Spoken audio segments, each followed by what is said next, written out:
retrouver pour cette nouvelle émission. Bonjour chez vous, c'est votre rendez-vous quotidien avec l'actualité qui vous concerne. Des débats, des reportages en région et bien sûr toute l'actualité politique et parlementaire. Nous sommes au plus près de vous avec nos partenaires de la presse quotidienne régionale, des télévisions locales et des Indes Radio. Nous sommes donc ensemble pendant 1h30 et au menu du jour, la commission d'enquête du Sénat a entendu hier le PDG de l'usine Lubrizol de Rouen. A-t-il convaincu les sénateurs? A-t-il apporté les réponses attendues? On posera la question à Pascal Martin, le sénateur centriste, a assisté hier à l'audition. Il est avec nous. Dans une demi-heure, l'invité politique, c'est Fabien Roussel, le député du Nord, secrétaire national du Parti communiste. Interview avec la presse quotidienne régionale, représentée ce matin par Christelle Bertrand du groupe La Dépêche. Les agriculteurs manifestaient hier dans toute la France et c'est le thème de nos reportages en région cette semaine. Toute la semaine, nous sommes dans le Lot et Garonne. Aujourd'hui, vous suivrez la mobilisation qui a eu lieu hier à Agen.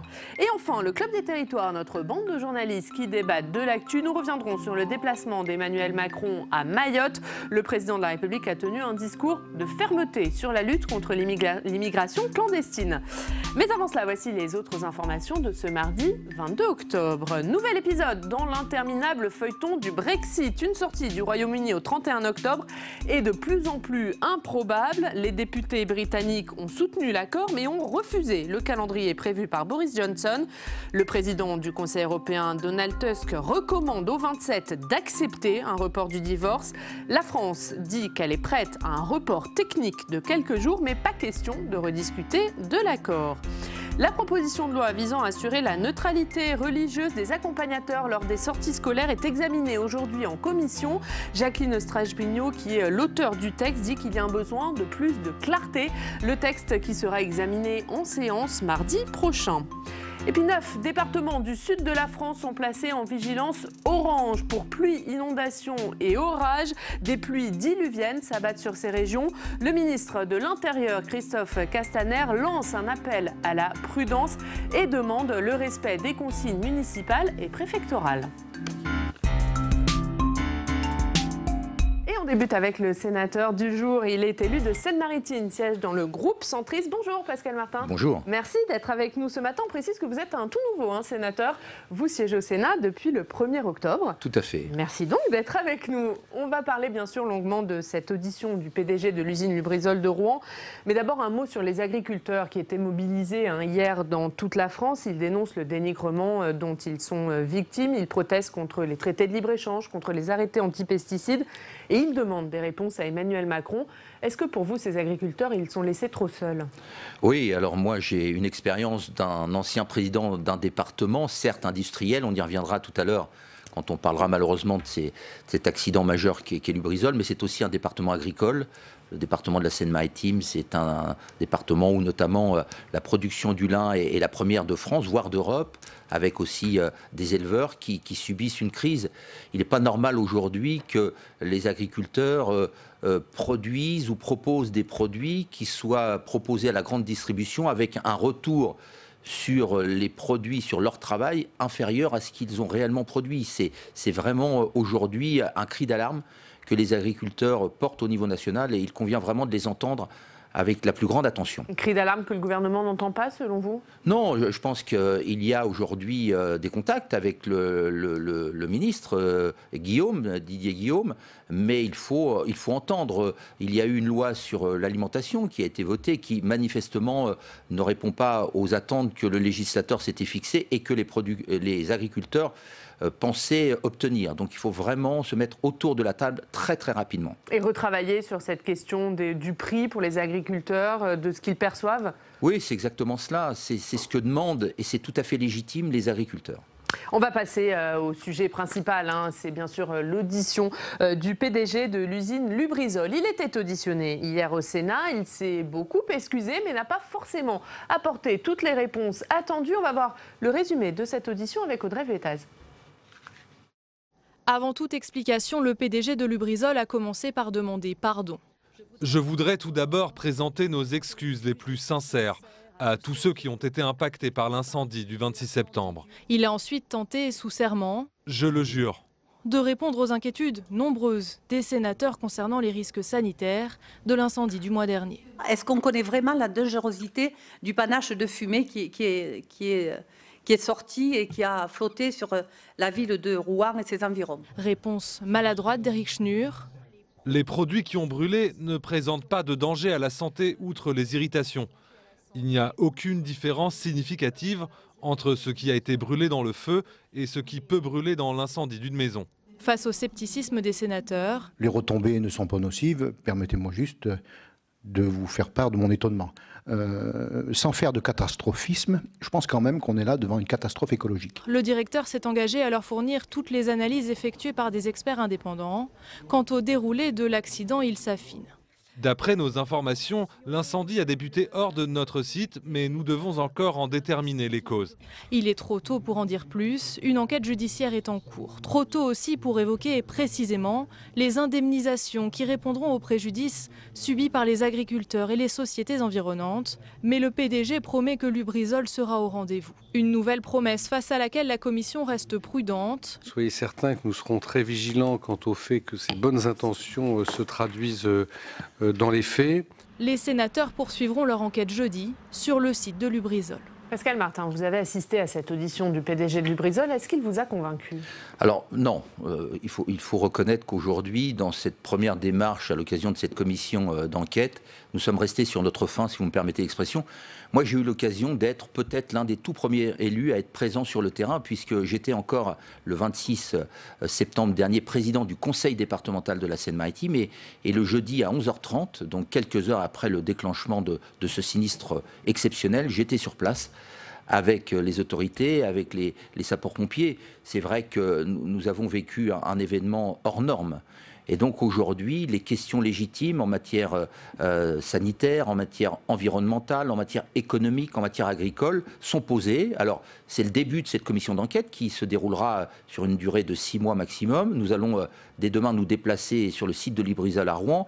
C'est vrai que à part les remarques introductives du PDG de Lubrizol s'excusant, nous sommes restés sur notre faim concernant la toxicité des fumées. Ce panache, faut-il le rappeler, était de plus de 22 km de long sur 6 km de large. Alors justement, le PDG de Lubrizol dit qu'il n'y a pas de danger concernant la toxicité de ces fumées. Vous avez un doute encore là-dessus? Oui, un doute, parce que je ne suis pas chimiste, certes, mais en même temps, il faut voir ce qu'ont vécu les habitants, les sapeurs-pompiers, au premier rang desquels il y a eu un engagement fort. Il y a eu, bien sûr, des angoisses, des irritations, des maux de tête. Bref, nous souhaitons que Lubrizol puisse prendre des engagements dans le temps, parce qu'il y a le court terme, c'est aujourd'hui, il y a le moyen et le long terme. Et donc, sur les conséquences éventuellement sanitaires, nous souhaitons que Lubrizol réponde dans le temps présent en termes de responsabilité, surtout d'indemnisation à destination, encore une fois, des habitants, des agriculteurs. Vous avez un doute sur le fait que Lubrizol sera là, sera présent? Ou est-ce qu'il vous a rassuré hier, le PDG? Le PDG nous a pas rassurés. Il a apporté ses réponses. C'est la commission d'enquête qui, au fil des semaines, pourra... C'est ce que va faire Lubrizol. Lui, il s'est engagé à être présent, à apporter des réponses, à coopérer, à indemniser. Là-dessus, vous avez un doute? Dont acte, nous attendons. Encore une fois, c'est un peu difficile. C'était la première audition hier après-midi. Elle était très importante. Nous avons pris acte de ces déclarations, mais nous avons surtout appelé le président directeur général de Lubrizol à être présent tout au long de cette enquête, mais bien sûr bien au-delà. Mais vous qui étiez sur place, vous le disiez, est-ce que, comme Elisabeth Borne l'a dit, vous diriez que Lubrizol n'a pas été à la hauteur de la situation quand il le fallait? Vous savez, il y a eu un événement d'avant le 26 septembre 2019, c'est celui de 2013. Ce dégagement d'un gaz, le mercaptan, et donc il y avait une première alerte. Le président directeur général nous dit qu'il y a eu des travaux, qu'il s'est conformé à la réglementation de la directive Seveso, directive européenne. Voilà, c'est encore un peu tôt, mais nous serons extrêmement vigilants. Moi, j'entends, et je suis le porte-parole, je ne suis pas le seul, des habitants proches, mais également de l'ensemble du département, voire au-delà, qui se posent légitimement des questions. Alors, il y a des questions sur l'indemnisation. Hein. Vous le disiez hier, il n'a pas apporté toutes les réponses. Pour vous, c'est clairement à Lubrizol de payer ? Bien, il y a une enquête judiciaire. Un des angles de défense du président Lubrizol, c'est de dire que le feu aurait pu se déclarer à l'extérieur de l'enceinte même de Lubrizol. Lui, il dit même qu'il s'est déclaré à l'extérieur. Voilà, alors là nous l'entendons, mais encore une fois, c'est l'enquête judiciaire qui le dira. Cette question est essentielle. Elle est essentielle. Ce qui est sûr, c'est que Lubrizol est installé depuis 60 ans dans le département de la Seine-Maritime, qu'il y a des salariés qui travaillent, mais il faut trouver cet équilibre entre l'implantation d'une usine Seveso aux portes de Rouen et la vie qui existe tout autour. Et encore une fois, les questions sont tout à fait légitimes et nous souhaitons y apporter des réponses au sein de cette commission. Alors la commission d'enquête, au-delà de l'audition du PDG, elle vise aussi à faire la lumière sur la gestion de cet accident et de ses conséquences par l'État. Est-ce que là, pour vous, l'État a fait défaut ? Vous savez, là encore, moi j'étais présent, je vous l'ai dit, dans les premières heures. Le représentant de l'État, le préfet du département de la Seine-Maritime, préfet de la région, a pris des premières réactions immédiates sur les conseils des services de l'État, du responsable du service départemental d'incendie et de secours. Là aussi, notre enquête dira si les choix qui ont été opérés dans les premières heures auront été des choix pertinents. C'est encore un peu trop tôt pour le dire. Mais vous, sur place, on sait que ça a été mal vécu par les habitants de Rouen, cette absence de l'État. Est-ce qu'il aurait fallu être plus présent dès les premières heures ? Est-ce que l'État a trop traîné à s'exprimer, notamment les ministres ? Alors, ce qui est sûr, c'est que la première des missions qui a incombé au service public, en général, c'était l'extinction de cet incendie, qui, encore une fois, était un incendie extrêmement complexe. Donc, il y a eu des mesures qui ont été prises. Là aussi, nous verrons si ces mesures ont été tout à fait pertinentes. Les ministres sont venus, se sont expliqués. Ça a laissé un goût un peu amer de la parole publique qui a été, pour bon nombre de gens, de voisins, remise en cause.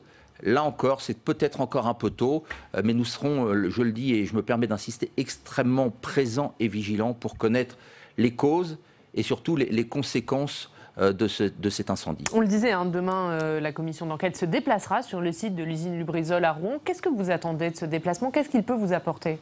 Alors là encore, connaissant très bien le site, c'est peut-être plus pour mes collègues de la commission d'enquête qui vont découvrir le site.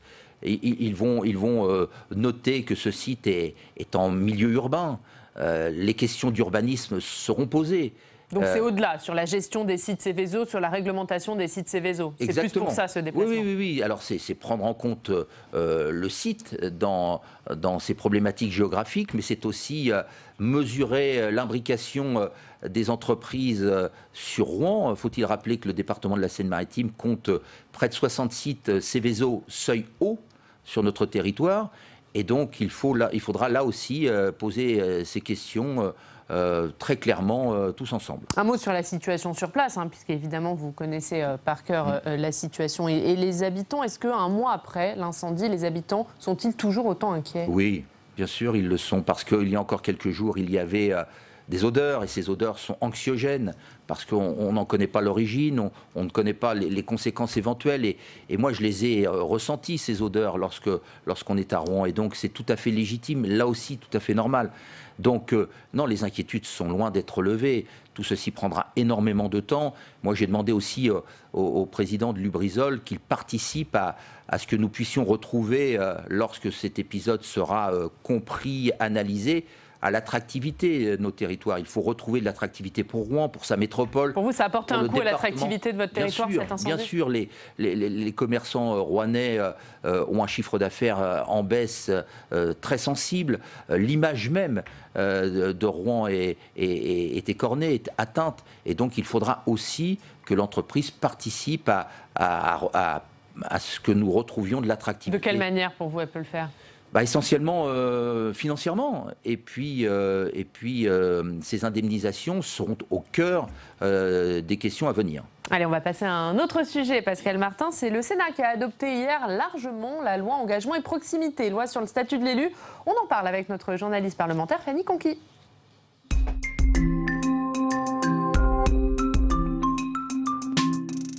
Bonjour Fanny. Bonjour Oriane, bonjour Monsieur le Sénateur. Merci d'être avec nous. On est ravis de vous recevoir dans cette émission.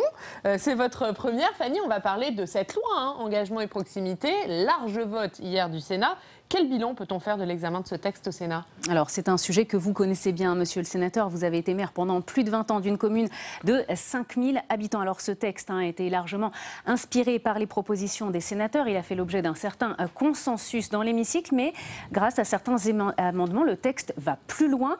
Et Sébastien Lecornu, ministre en charge de ce projet de loi, s'est félicité de la qualité des débats hier. Écoutez. Je tiens à vous remercier collectivement, quelles que soient vos sensibilités politiques. Et je le dis devant vous, Monsieur le Président du Sénat, puisque nous avions coproduit en grande partie ce texte initialement. Je tiens à vous remercier pour la qualité des débats pendant pratiquement 50 heures de travaux sur un texte qui aurait pu ne pas être consensuel du tout. Alors, avec en ligne de mire, bien sûr, les élections municipales dans 5 mois. Un des objectifs de ce texte, c'était d'enrayer la crise des vocations. Le texte vise à renforcer l'autorité des maires et améliorer le statut de l'élu. Je vous propose d'écouter Jérôme Durin, sénateur PS. Nous devons reconnaître quelques vertus à ce projet de loi. Il s'agit d'un texte d'amélioration des conditions d'exercice du mandat local, d'un texte correctif, à défaut d'être structurant. Ce texte ne créera pas des vocations d'élus par milliers, mais il mettra fin à de nombreux tracas du quotidien pour les élus de la République.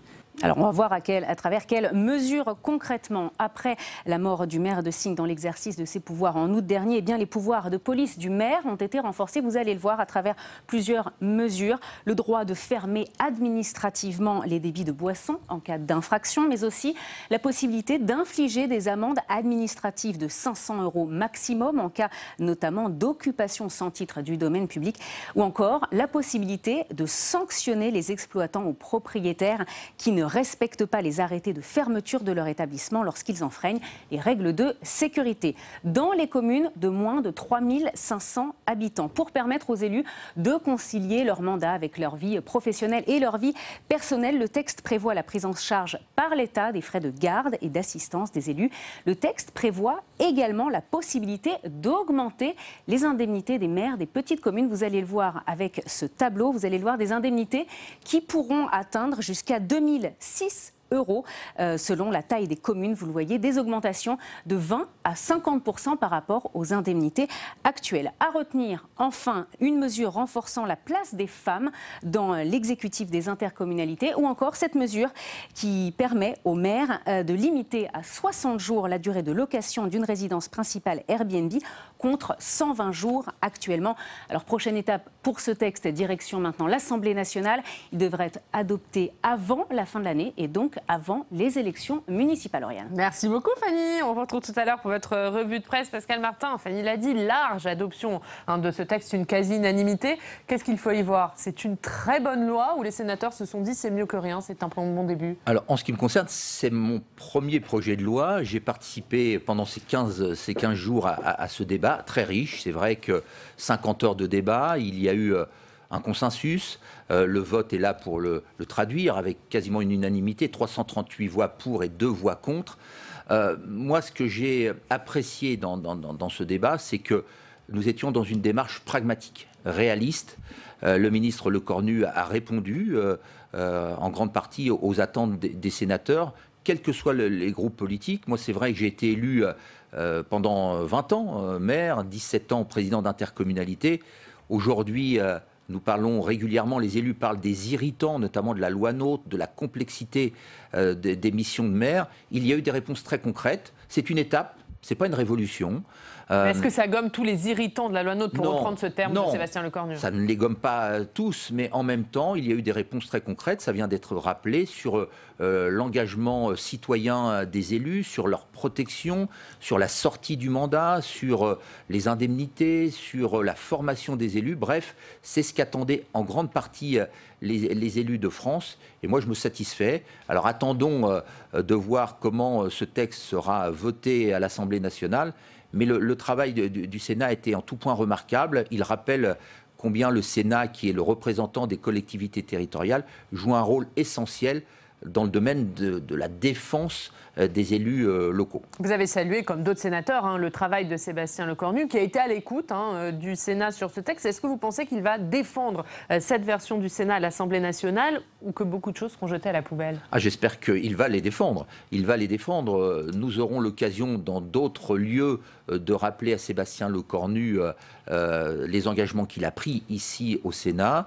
Ce travail a été encore une fois empreint de respect, mais d'un travail très très soutenu, très riche. Et moi, encore une fois, je me félicite de ce climat qui permet encore une fois d'envoyer des signaux forts aux maires de France à quelques mois des élections municipales. On le rappelait, vous étiez président de conseil départemental jusqu'à il n'y a pas si longtemps. Le congrès des départements s'est tenu il y a quelques jours à Bourges. Des présidents de départements qui, pour la plupart, ont quitté la salle pendant le discours de Jacqueline Gourault. Est-ce que vous aussi, vous auriez eu cette attitude? Moi, j'aurais été, avec mes collègues, très critique, notamment dans ce qui est proposé dans la loi de finances 2020 sur les questions de fiscalité départementale. Nous allons, les départements, perdre la dernière fiscalité qui leur appartenait sur le foncier bâti, qui devrait revenir aux communes, avec pour les départements une compensation par une part de TVA. Est-ce que j'aurais quitté la salle devant la ministre? Peut-être pas, mais en même temps, dans mon propos, j'aurais été très critique dans les propositions qui sont faites actuellement. Allez, on va passer à un autre sujet, Pascal Martin. Tous les jours, on se rend dans une rédaction locale. Aujourd'hui, direction Tours. Retrouvez nos partenaires de la Nouvelle République. Bonjour Mathieu Le Gall. Vous êtes journaliste à la Nouvelle République et ce matin, vous allez nous parler de Léonard de Vinci. C'est le 500e anniversaire de son décès. Et demain, il y a l'inauguration d'une exposition événement au musée du Louvre. Vous avez choisi, vous, à la Nouvelle République, de mettre à la une la figure de Léonard de Vinci et surtout sa présence dans le Val-de-Loire. Oui, Oriane, en s'interrogeant sur ce Léonard superstar. L'intérêt pour Léonard de Vinci est toujours très vif, comme a montré la bonne audience de l'émission Secret d'Histoire sur France 3 lundi, qui lui était consacrée et qui a rassemblé 2 600 000 téléspectateurs. Alors Léonard de Vinci, c'est cet homme de génie, un touche-à-tout extraordinaire, un visionnaire. Mais ce qu'on sait peut-être un peu moins, et c'est ce que nous rappelle le journaliste Denis Domain dans la Nouvelle République aujourd'hui, c'est qu'il est mort en Touraine, à Amboise, le 2 mai 1519. Et c'est à Amboise qu'on peut découvrir sa dernière demeure, le Clos Lucé, qui est une petite merveille de la Renaissance. Emmanuel Macron et son homologue transalpin Sergio Mattarella l'ont visité d'ailleurs en mai dernier, 500 ans après la mort de l'artiste italien. Et Léonard de Vinci, Mathieu Le Gall, c'est une figure insaisissable. Oui, c'est ce qui est fascinant avec lui. Sa dépouille, qui est enterrée dans la chapelle Saint-Hubert au château d'Amboise, une petite part de doute subsiste. Est-ce son mécène Ludovic Sforza, le duc de Milan, mort en captivité en Indre-et-Loire, qui est enterré dans la collégiale Saint-Ours à Loches? Seules des analyses approfondies vont pouvoir le déterminer. Et si tel était le cas, se poserait alors la question de sa dépouille. Doit-elle être rendue à l'Italie? Finalement, partir sur les traces de Léonard de Vinci en Val-de-Loire, c'est un peu comme un jeu de piste qui nous mène, après Amboise et Loches, à Chambord. Le château de Chambord, bien sûr, c'est cette folie architecturale, une Jérusalem céleste voulue par François Ier et qui bat aujourd'hui des records de fréquentation.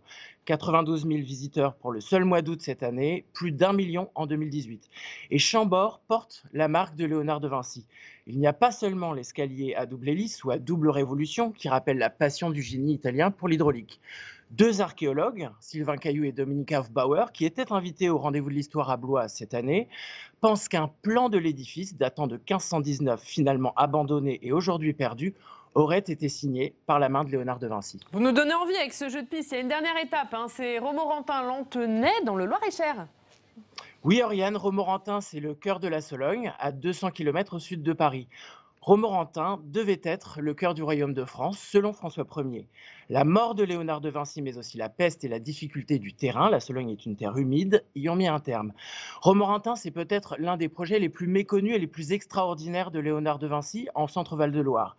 Il a travaillé sur les plans d'une cité idéale, qui reste aujourd'hui immatérielle, et laisse une place immense à l'imaginaire, où qu'il soit. Merci beaucoup Mathieu Le Gall d'avoir été avec nous et de nous avoir donné envie de faire ce jeu de piste. Merci Mathieu Le Gall de la Nouvelle République. On va passer de Tours à votre département de la Seine-Maritime et on retrouve à nouveau Fanny Conquis pour la revue de presse de votre département, Pascal Martin. Merci. Et on va commencer, Fanny, avec Paris-Normandie. Oui, effectivement, on revient sur ce drame qui a touché votre région, monsieur le sénateur. L'incendie du Cuba Libre, souvenez-vous, c'était en août 2016. 14 jeunes, je vous le rappelle, étaient décédés dans l'incendie de ce bar en sous-sol. Et hier, le tribunal correctionnel de Rouen a condamné les 2 gérants à 5 ans de prison, dont 3 ans ferme. Et vous allez le voir, le Paris-Normandie titre sur cette douleur indélébile des familles 3 ans après. La douleur est toujours aussi vive et une douleur qui a été ravivée par les témoignages lors de ces semaines de procès. Et Fanny, Ouest France revient sur l'incendie de Lubrizol. Oui, effectivement, à la une, vous allez le voir, de Ouest France. On revient sur cet incendie de Lubrizol à Rouen avec cette photo. Vous le savez, le PDG américain de l'entreprise était auditionné hier par la commission d'enquête du Sénat. Lubrizol ne remplacera pas les entrepôts détruits par l'incendie. C'est ce qu'on peut retenir de cette audition. Et regardez aussi Ouest France qui parle de cette citation du PDG. Le site de Rouen ne sera plus jamais le même. Et regardez aussi cette phrase que retient Ouest France, cette citation du président, donc du patron de Lubrizol. Notre décision de ne pas reconstruire les installations comme auparavant, c'est simplement que nous voulons continuer d'exploiter les installations qui n'ont pas été impactées par l'incendie, a-t-il expliqué. Pour pouvoir faire cela, nous devons rassurer la population locale et il est clair que nous ne pouvons pas continuer à travailler comme nous le faisions avant. Merci beaucoup Fanny, on vous retrouve tout à l'heure. Pascal Martin, on a beaucoup parlé de Lubrizol, mais peut-être une réaction à la première information donnée par Fanny, cet incendie du Cuba Libre. Oui, décidément, notre territoire est véritablement impacté. C'est vrai qu'il y a un peu plus de 3 ans, cet incendie meurtrier dans les sous-sols d'un bar de la rive gauche de Rouen, le Cuba Libre, avec 14 jeunes qui ont perdu la vie, avait été là aussi terrible bien sûr pour les familles, mais aussi pour la ville de Rouen. Et donc la décision du tribunal correctionnel hier a été rappelée, condamnant les 2 gérants à des peines de prison. Alors c'est vrai que pour les familles, et j'avais eu l'occasion d'en rencontrer sur site également, c'est naturellement quelque chose qui rejaillit, qui remonte à la surface. Et donc, c'est encore une fois un événement qui reste très marqué dans l'esprit des Rouennaises et des Rouennais. Est-ce que pour les familles, ça peut être une forme de soulagement, ce verdict ? Difficile aussi de se mettre à la place de parents qui ont perdu leurs enfants de 18-20 ans à l'occasion d'une fête, d'un anniversaire. C'est terrible, c'est même insupportable.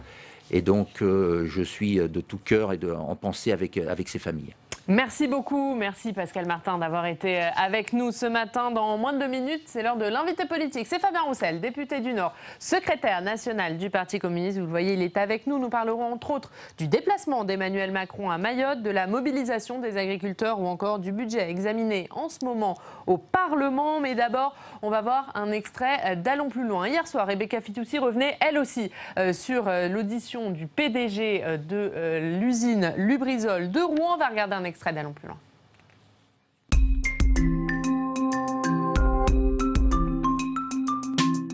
Les salariés ont quand même très longtemps joué le rôle de sentinelle pour tous les risques, qu'ils soient à l'intérieur, mais aussi du coup à l'extérieur de l'usine et des risques environnementaux, on va dire, des contaminations environnementales possibles.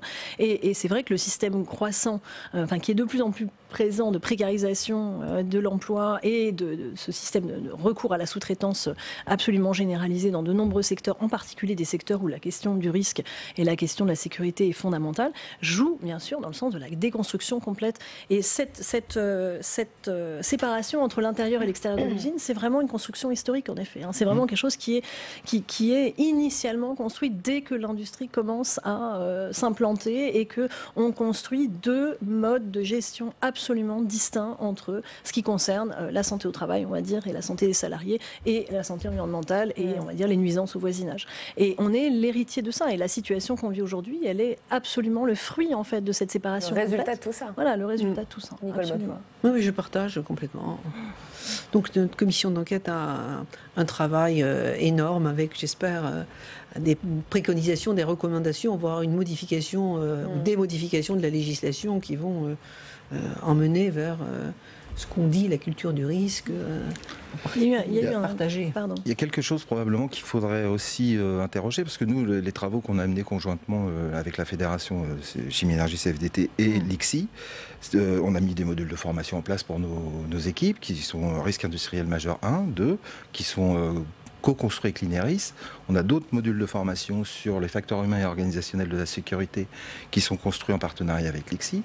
Et c'est pour ça que je vous en parle. Il y a probablement un point important, c'est que quand on dit facteurs humains et organisationnels de la sécurité, on met, nous, le maillon fort derrière, enfin le facteur humain, c'est le maillon fort. Pour autant, on arrive sur les problématiques d'organisation du travail. Et là, nous, en tant que syndicalistes, on voit très bien comment ça se passe. Quand on commence à adresser ces questions à des responsables d'entreprise, on nous remercie. Pardon ? Dès que vous parlez des questions de moyens humains ? Non, dès qu'on parle des questions d'organisation. Parce que moi, je veux bien qu'on mette 3 extincteurs à la place d'un extincteur. Pour autant, si vous n'avez personne pour les tenir, ça va devenir difficile.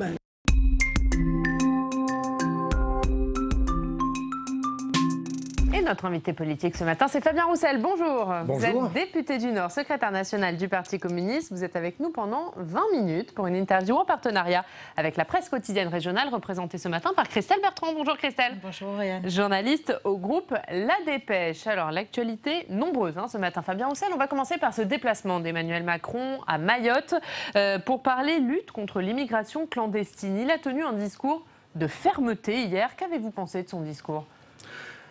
Écoutez, il est allé à Mayotte avec les rames, il les sort et il rame, mais il est pris à son propre piège. C'est lui qui veut à tout prix mettre le sujet de l'immigration au cœur de l'actualité, alors que ça n'en est pas un pour une majorité de Français. Je conçois que cela soit un sujet à Mayotte, qui est une île que je connais bien, mais qui se trouve au sein d'un archipel avec des îles qui ont fait le choix de leur autonomie, les Comores, et il y a une très très grande pauvreté sur ces îles, comme à Mayotte.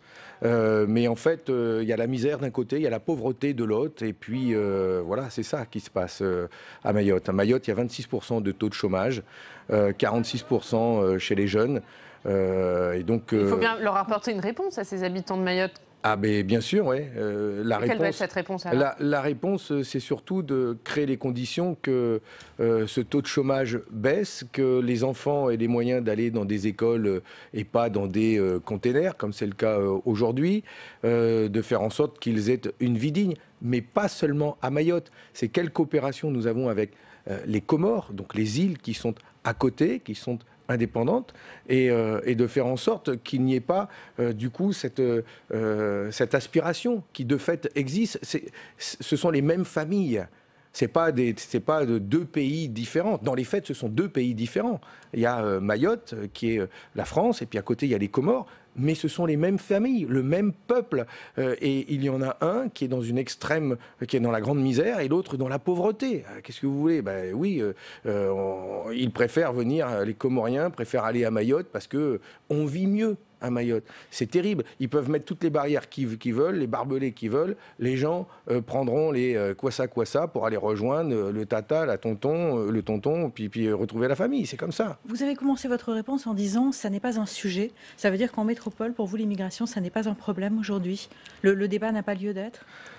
Écoutez, moi, dans ma circonscription, dans le Nord, dans ma belle ville de Saint-Amand-les-Eaux, dans les communes alentours, dans les villages, à Anzin, où j'ai inauguré une école dernièrement, On me parle beaucoup plus des questions de pouvoir d'achat. En ce moment, c'est les banquiers des aînés, vous voyez. Et les aînés que je rencontre, les retraités, me parlent que de leur pension et des mutuelles qui n'arrêtent pas d'augmenter.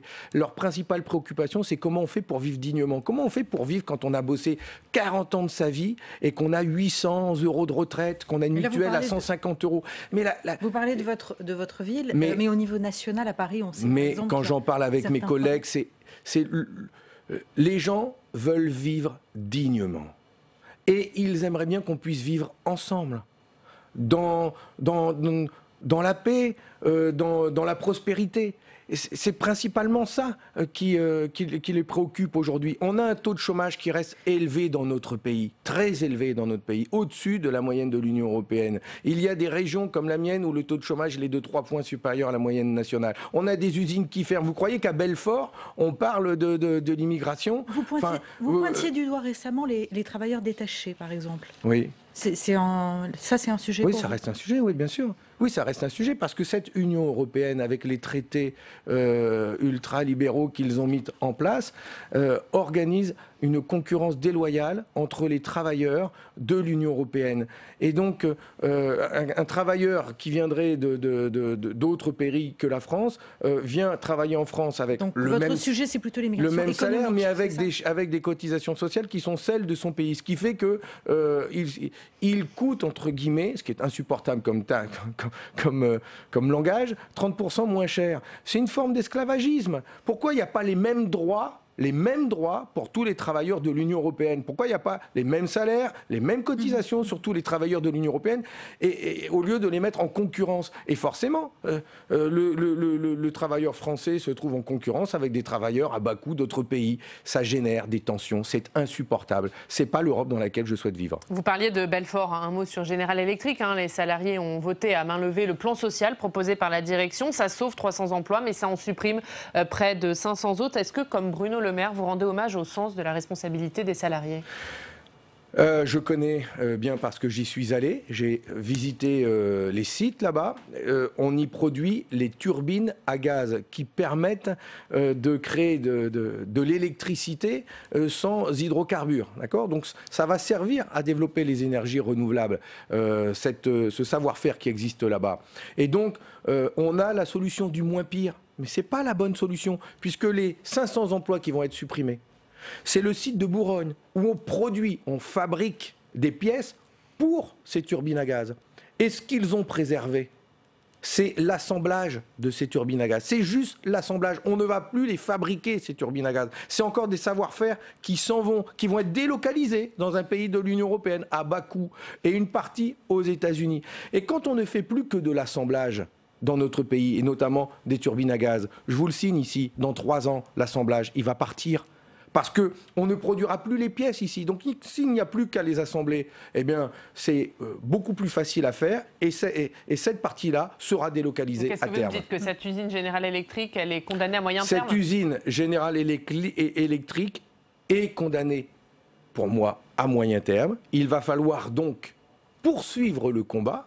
Donc je ne suis pas aujourd'hui en train de dire c'est fini, c'est mort, c'est pas bien ce qui a été fait. On va continuer de se battre. On va continuer de se battre pour maintenir la production de ces turbines à gaz ici dans notre pays. Je ne désespère pas qu'un jour cette majorité sera battue et que si nous arrivons au pouvoir, nous déciderons, nous, que nous avons besoin d'une filière énergétique en France solide. Nous avons besoin de produire des turbines à gaz et nous rouvrirons une usine de production des pièces des turbines à gaz. Alors Fabien Roussel, justement, vous remettez un rapport sur l'industrie.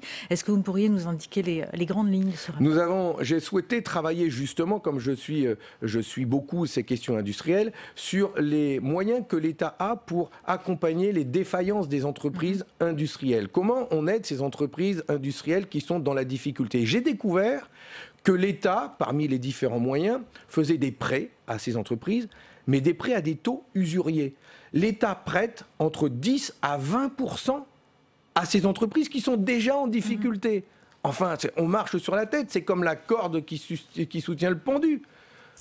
À tel point que l'État a enregistré 21 millions d'euros d'intérêts perçus sur ces prêts à des taux usuriers. Il y a d'autres solutions. Et d'ailleurs, si l'État fait ça, le premier problème, c'est à cause des banques qui ne sont pas présentes dans le tour de table pour soutenir des projets industriels. Quand une entreprise va mal, qu'il y a un repreneur qui arrive et qui dit on va changer de projet industriel, on va faire ça. Donc il faudrait obliger les banques à être présentes. Les banques ne sont pas présentes. Du coup, l'État est obligé d'intervenir. Il intervient dans le cadre des traités européens qui nous imposent de prêter à des taux super élevés, sinon ça s'apparente à de la subvention. C'est inadmissible, on marche sur la tête. 3000 liquidations d'entreprises en un an de temps, entre août 2018 et août 2019. 3000 défaillances d'entreprises. Et on dit soutenir l'industrie. Enfin, ça marche pas, ça. Un mot d'une autre entreprise, la SNCF. La SNCF qui a fait marche arrière. Il n'y aura pas de poursuite judiciaire contre les cheminots qui ont fait valoir leur droit de retrait depuis vendredi. Est-ce que vous saluez cette décision ? Mais bien sûr, et je trouve insupportable la polémique honteuse de la direction et du gouvernement du Premier ministre en tête qui ont polémiqué sur droit de retrait, grève sans préavis, honteux. La seule question qui compte, c'est la sécurité des voyageurs et des cheminots, forcément, qui assurent la conduite des trains. Le problème au départ, c'est quand même un train qui circule avec seulement le conducteur. Il y a un accident comme ça arrive parfois et c'est le conducteur qui, une fois qu'il a arrêté sa machine, est revenu, il a fait 1,5 km à pied, il a porté secours aux 11 voyageurs qui étaient blessés. Il n'y a personne qui est allé les voir, là. Il n'y a pas eu un membre du gouvernement qui est allé se rendre compte sur place de ce qui se passait et puis qui a dit « bon, c'est fini, maintenant il faut qu'on mette des agents dans les trains parce que ça ne peut pas marcher ». Bien sûr que ça ne peut pas marcher, ça. Enfin, on a vu, ça n'existe pas. C'est comme si on faisait voler des avions sans hôtesse de l'air. Enfin, il nous faut de l'humain. C'est le sens de la question que j'ai posée au gouvernement hier. Nous voulons des services publics humains. Or, ils sont en train de déshumaniser nos services publics, déshumaniser nos trains, alors qu'ils doivent nous faire préférer le train. Eh bien, ils tuent le train. Restent les menaces de retenue sur salaire, de demeure individuelle. Est-ce que là, vous demandez aussi à la SNCF de reculer, de faire machine arrière ? Mais bien sûr, ça sera encore... Alors, ça sera la double peine pour les cheminots. C'est non seulement ils se battent pour avoir les conditions d'assurer la sécurité des voyageurs, mais ils seraient sanctionnés financièrement parce qu'ils ont fait un droit de retrait pendant 2 jours. Non, et pour vous, c'était clairement un droit de retrait, ce n'était pas un mouvement social limité, il n'y a pas eu d'abus ? Mais non, la justice l'a dit, la direction recule, ils ont vraiment fait une polémique honteuse pour détourner l'attention et pas parler du fond. Voilà. Vous savez que la SNCF, elle a proposé à la région des Hauts-de-France de ne pas mettre d'agents dans tous les TER qui circulent dans ma région. Et en disant au président de la région, vous allez faire une économie de 63 millions d'euros, c'est bien pour vous, hein. Heureusement qu'on a poussé, nous, pour que ça ne se passe pas comme ça, et donc il y aura des agents dans les trains. Mais voilà la logique dans laquelle ils veulent nous entraîner. Faites des économies, mettez pas des agents dans les trains. Mais on va arrêter de parler d'économie, on peut parler d'être humain. Voilà, c'est ça qui doit nous préoccuper aujourd'hui. Et ce sont des petites économies qui peuvent mettre en danger la sécurité des Français. Autre sujet qui concerne toujours la SNCF, ceci dit, mobilisation syndicale à partir du 5 décembre, appel à la grève pour protester contre la réforme des retraites. Est-ce que cet appel à la grève illimité n'est pas prématuré alors que les négociations sont encore en cours sur cette réforme ? Écoutez, toutes les communications du gouvernement et toutes les options qu'ils mettent sur la table, tous les plans qu'ils mettent sur la table, c'est ou pour allonger la durée de cotisation ou pour allonger le départ en retraite. À chaque fois, il y a le mot allongé. Donc on a bien compris. Ça veut dire que dans toutes leurs propositions, il faudra travailler plus longtemps. Donc il y a le plan A, il y a le plan B, il y a le plan C. Eh bien nous, on veut le planter. Puis cette réforme, on va la planter. Voilà. C'est ça que nous voulons, c'est que l'on passe à autre chose et que l'on puisse parler d'une autre réforme des retraites. Pas une réforme des retraites qui nous dit, comme partout, faites des économies, il faut travailler plus longtemps parce qu'on n'a pas d'autre choix. Nous, on dit... c'est possible de financer une véritable réforme de retraite qui permette aux retraités de partir avec une bonne pension garantie et au plus tôt. Et nous proposons à 60 ans. Parce que nous pensons que ces personnes qui ont travaillé pendant 40 ans ont le droit à une bonne retraite et profiter de cette deuxième partie de la vie et que c'est une richesse pour notre société. Parce que ces retraités, ils s'occupent des petits-enfants, ils s'engagent dans la vie associative, ils peuvent même s'engager dans les élections locales. C'est du bonheur pour tout le monde, pour la société, c'est un apport. Donc autant qu'ils partent au plus tôt avec une bonne pension, parce que cet argent, elle ne va pas partir dans les paradis fiscaux, il est réinvesti dans l'économie et ces retraités sont très actifs et c'est le meilleur moment, la plus belle chose qui puisse arriver et à eux et à notre société. Fabien Roussel, aujourd'hui le gouvernement imagine, pour aller dans le sens de certains syndicats, que cette réforme ne concerne que les nouveaux entrants. Ça ne vous satisferait pas, ça ? C'est une manière de dire, vous inquiétez pas, manifestez pas, vous ne serez pas concernés, ce sera vos enfants qui seront concernés. Bah bonjour, hein. Quel avenir est réservé à nos enfants? Et nous, on dirait, bon, on s'en occupe pas parce que c'est nos enfants qui vont manger, hein, donc on va les laisser faire, tant pis pour eux. Ah, mais c'est insupportable. Donc ils veulent diviser les Français en disant ça. Vous inquiétez pas, c'est pas pour vous, c'est vos enfants qui subiront l'âge de départ en retraite.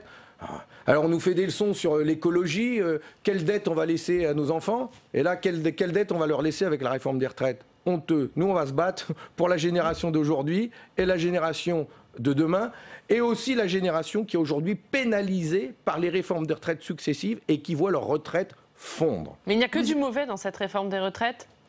Est-ce qu'il ne faut pas changer le système? Il n'y a rien à faire, il ne faut rien toucher pour vous? Mais nous ne voulons pas le statu quo. Nous ne voulons pas le statu quo, parce que comme je viens de vous le dire, aujourd'hui, les différentes réformes de retraite qui ont été mises en œuvre ont conduit à appauvrir les retraités. Moi, quand je rencontre une retraitée qui me dit « je gagne 1040 € par mois », et puis je me fais opérer de la cataracte et ça me coûte 500 € parce que la mutuelle à 137 €, elle ne prend pas en compte. Comment je fais pour vivre, monsieur Roussel? C'est quoi pour vous une bonne réforme des retraites? Donc aujourd'hui, les retraites, notre système de retraite, qui est juste parce qu'il est par répartition, il faut le conserver, mais elle ne permet pas de garantir une bonne pension à nos retraités. Eh bien moi, je suis contre les régimes spéciaux des financiers. Parce que les financiers, les actionnaires, perçoivent beaucoup d'argent sur lequel ils ne cotisent rien, zéro, pour la retraite. 298 milliards de revenus financiers versés en 2018 aux actionnaires, cotisation dessus, zéro. Nous proposons le même taux de cotisation que sur votre salaire et sur le mien, c'était 10,45%. Avec ce tel taux, ça fait rentrer tout de suite 30 milliards d'euros dans les caisses des retraites. Et puis je propose aussi une véritable égalité salariale femmes-hommes. Parce qu'aujourd'hui, ça n'existe pas, malgré toutes les lois qu'ils ont mises en œuvre. Et si l'égalité salariale était mise en œuvre, ça ferait tout de suite rentrer 5 milliards d'euros dans les caisses de retraite et de l'argent dans les poches des femmes qui ne sont pas payées de la même manière que les hommes. Est-ce que ça veut dire que, comme le souhaite le gouvernement, il faut réduire ces 42 régimes différents en un seul pour plus d'égalité? Mais aujourd'hui, il y a des régimes spéciaux qui ont fait le choix de cotiser plus pour pouvoir avoir une meilleure pension ou pour partir plus tôt parce que métier pénible, et donc c'est une sorte d'avantage qu'ils ont lié à la pénibilité de leur métier. Nous pouvons intégrer ça dans une réforme de retraite et le respecter. On peut respecter que telle profession est effectivement pénible et qu'ils puissent partir plus tôt. Est-ce qu'ils doivent cotiser plus, continuer de cotiser plus? C'est à discuter avec chaque profession. Mais aujourd'hui, il y a des caisses de retraite qui sont excédentaires. Pourquoi on va leur piquer leur argent? Ils ont cotisé pour quand même. Et je comprends leur colère. Et il n'y a pas que les cheminots, la RATP, il y a aussi les avocats, il y a aussi il y a plusieurs régimes de retraite qui sont aussi comme ça. Les pompiers que j'ai reçus s'inquiètent fortement sur leur régime de retraite. Conserver ces 42 régimes. Mais il faut... écoutez, je préfère faire dans la dentelle et répondre à chacun plutôt que de dire on va faire un régime unique, hein, tout le monde aura la même réforme, mais tout le monde en subira un peu les conséquences. Faisons dans la dentelle. Alors on va parler d'une autre profession, ce sont les agriculteurs qui ont manifesté hier, ils se sont mobilisés dans toute la France devant les préfectures, mais aussi des opérations coup de poing, des blocages d'axes routiers. Est-ce que vous soutenez ce mouvement et ce mode d'action? Le mode d'action, c'est quoi? Ces opérations coup de poing, ces blocages. Ouais, puis un petit peu de purin dans les permanences pour les préfectures. Oh, c'est pas mauvais, ça sent bon. Écoutez, on va pas. Je pense que la colère des agriculteurs, elle est justifiée. Parce que c'est quand même incroyable que ceux qui nous nourrissent ne puissent pas vivre correctement de leur travail. Ils travaillent 7 jours sur 7. Hein, vous savez que quand on a des vaches à la ferme le 31 ou à Noël, on ne part pas, hein, parce qu'il faut être présent. Pour autant, ils ne vivent pas correctement de leur travail. Voilà. Donc, ils demandent juste ça. Ils demandent à ce que le gouvernement ne ratifie pas le CETA, le traité de libre-échange avec le Canada, ne ratifie pas le Mercosur, le traité d'échange avec les pays d'Amérique latine. Ces revendications, je les partage, nous les soutenons et nous voulons, nous, au contraire, donner des moyens aux agriculteurs pour qu'ils puissent investir dans de nouveaux modes de production et avoir un revenu garanti et une retraite garantie. Parce que là aussi, nous avons fait une proposition de loi qui était passée au Sénat et qui a été retoquée par la majorité au gouvernement. Pour vous, la loi Egalim, c'est un échec aujourd'hui, cette loi qui devait permettre aux agriculteurs d'avoir des revenus plus importants? Pas tant. que nous avons dénoncé au moment où nous avons discuté dessus. On s'est fait moquer, on c'est pas vrai, vous verrez. Eh bien, on a vu. Qu'est-ce qui manquait à cette loi pour que... mais ce qui manquait aujourd'hui, c'est d'encadrer un peu plus le marché, d'encadrer un petit peu plus l'industrie agroalimentaire et les grandes surfaces. Alors, on leur a donné des règles, mais qui sont inefficace aujourd'hui. Et entre la fourche et la fourchette, eh ben, il y a un bug important pour les agriculteurs. Qu'est-ce que vous voulez? La marge, elle est accaparée par l'industrie agroalimentaire et par les grandes surfaces. Et il reste peu pour le monde agricole. Donc il faut une plus juste répartition de la valeur ajoutée. Dans leurs revendications, hier, les agriculteurs dénonçaient aussi les zones de non-traitement. Ils disent que cette mesure les stigmatise. Est-ce que vous êtes d'accord avec ça ? Oui, parce qu'on est en train de mettre tout sur le dos des agriculteurs, comme si c'était des empoisonneurs, des pollueurs, etc., etc. Sans préciser, d'abord, les innombrables règles qu'on leur impose, et parfois, alors que le marché est ouvert dans l'Union européenne, ils ont plus de règles, il y a plus de règles en France qu'en Belgique, en Espagne, etc. Et donc, c'est pas juste, parce que... Mais pour vous, ces zones de non-traitement n'ont pas lieu d'être ?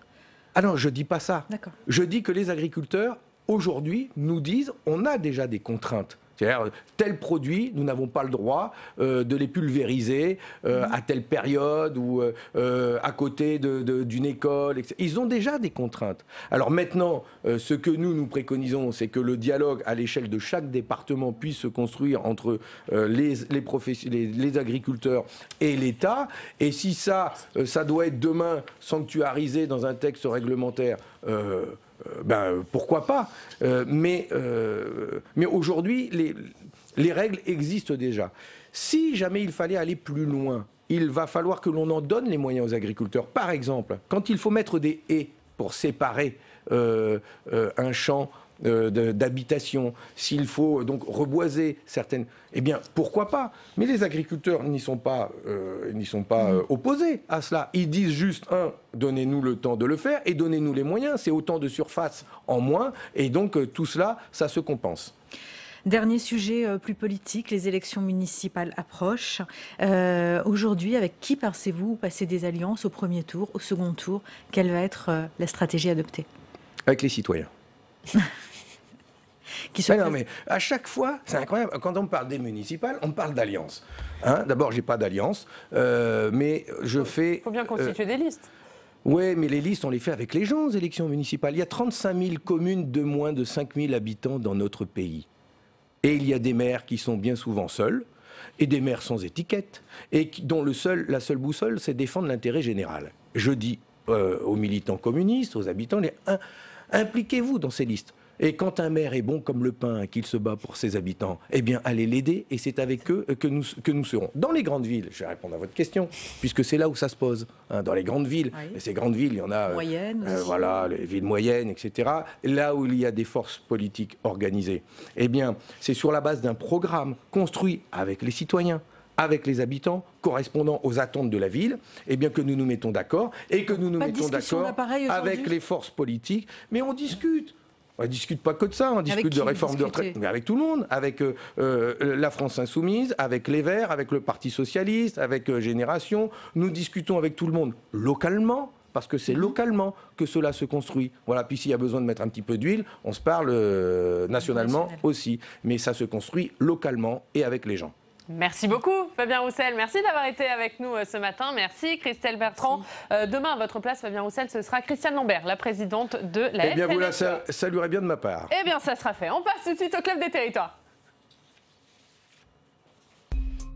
Public Sénat. Avec le soutien de la Mutuelle nationale territoriale, la Mutuelle des agents des services publics locaux et en partenariat avec la presse quotidienne régionale et les télévisions locales, vous présente le Club des Territoires.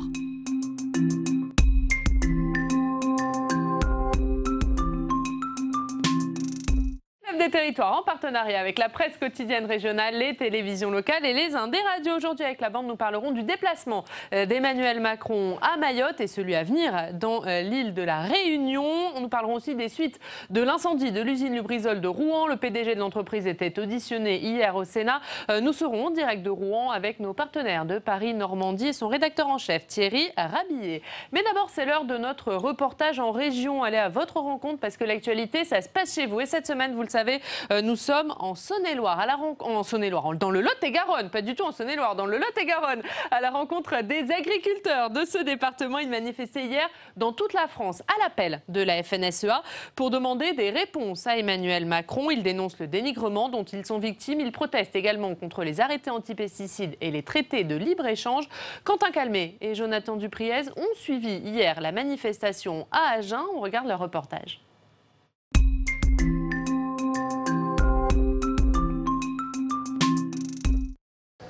Dans le Lot-et-Garonne, ils sont une vingtaine d'agriculteurs à avoir répondu à l'appel à manifester de la FDSEA. Pas de pneus brûlés ni d'opération escargot. Ils se sont donné rendez-vous devant un hypermarché. On va aller voir pourquoi. Jacques Chapelard, vous êtes le président de la FDSEA 47. Qu'est-ce qu'on fait dans un hypermarché là maintenant? On est en train de démontrer que les géants de la consommation sont en train de tromper les consommateurs sur les produits bio. Et en particulier ici, puisqu'on a découvert des produits qui sont marqués bio, mais dont ce qui est à l'intérieur peut venir du monde entier. Donc d'où on ne sait pas. Et dans quelles conditions? Alors on peut aller voir. Qu'est-ce que vous cherchez là sur les étiquettes? Justement, d'où vient la provenance. Donc là, on peut avoir un doute, soit agriculture Union européenne ou non UE. Donc c'est pas clair. Donc c'est pas clair du tout. Et vous allez faire quoi? On va y mettre un joli stick dessus. Le client ou le consommateur, il s'y perd, il pense que le bio c'est... Il s'y perd parce qu'on ne voit pas la provenance de tout, quoi. Du quinoa en France, ici, on produit très très peu et je me demande, moi, s'il est français le quinoa que je vois. Et s'il est bio mais qui vient d'un pays étranger, c'est problématique parce qu'on n'a pas d'idée de la façon dont il est fabriqué. On n'a pas d'idée, non, on ne sait pas si c'est vraiment du bio, quoi. On peut retrouver des substances qui sont interdites en France dedans. Mais ça, le consommateur, il ne le sait pas? Non, il ne peut pas le savoir. Il fait confiance à l'étiquette, c'est tout. C'est quoi maintenant la prochaine étape? Alors maintenant, nous allons distribuer des pommes de l'agriculture durable et nous allons rencontrer Madame le Préfet, auquel nous allons faire nos revendications.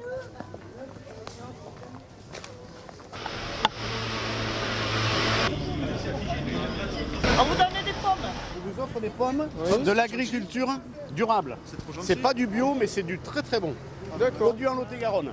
C'est quoi le but de l'opération là exactement? Alors l'opération, c'est de faire comprendre aux consommateurs du Lot-et-Garonne que l'on produit 80 produits différents. L'idée, c'est de faire de la pédagogie aussi, de parler aux jeunes, aux gens. Et de parler à tout le monde, tous les consommateurs que l'on rencontre, essayer de consommer français. C'est important. Est-ce que ça vous parle l'argument manger français, même si c'est plus cher? C'est plus cher, oui, mais ça a plus de qualité déjà pour le produit et ça donne plus envie de le manger parce que les produits industriels, on n'est pas enclin à les acheter. On a un certain doute sur la provenance, donc là on est sûr que c'est des bonnes pommes et avec un bon goût. Là vous avez rendez-vous avec la préfète, vous allez lui dire quoi? C'est quoi le message? Alors le message, c'est n'importons pas des produits que nous ne voulons pas consommer. C'est notre message de toute la matinée et nous voulons absolument que l'État prenne ses responsabilités vis-à-vis de ces importations alors qu'il impose aux agriculteurs français des normes très strictes. Vous y allez là? Oui, on est parti.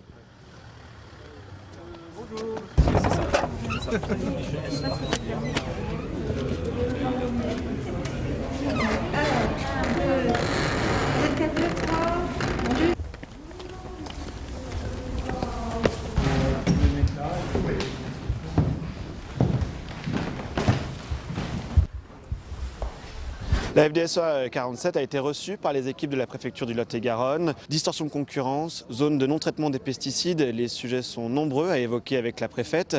Et d'ailleurs, une nouvelle journée de mobilisation est déjà prévue dans les prochaines semaines ici dans le Lot-et-Garonne.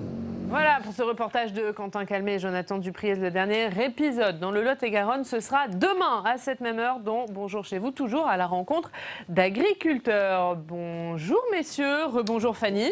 Merci d'être avec nous pour ce club. Alors, on l'a vu dans ce reportage, hein, les sujets de doléances sont très nombreux pour les agriculteurs, mais on voit notamment la question des traités de libre-échange. Pourquoi des produits seraient autorisés venant de l'extérieur alors qu'ils sont interdits en France? C'est ça aussi qui inquiète les agriculteurs.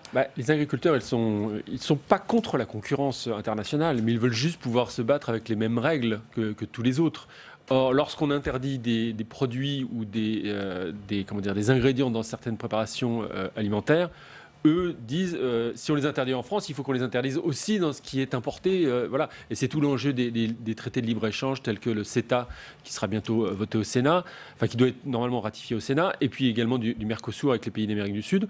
C'est que là-bas, par exemple sur les élevages de viande bovine, ils n'ont pas les mêmes méthodes et certaines pratiques sont interdites en France et autorisées en Amérique du Sud. Sébastien Fournier. Oui, la difficulté pour les agriculteurs, c'est de pouvoir être compétitifs face effectivement à des producteurs qui viennent notamment, je pense à cela, d'Amérique du Sud, avec des produits qui sont extrêmement, très bas en termes de prix. Donc comment faire pour survivre? C'est bien la question qui est posée par les agriculteurs aujourd'hui. Et je suis très inquiet parce que j'ai lu les orientations très inquiet, j'exagère un peu. J'ai lu les orientations de la Commission européenne pour les 10 prochaines années sur la politique agricole commune.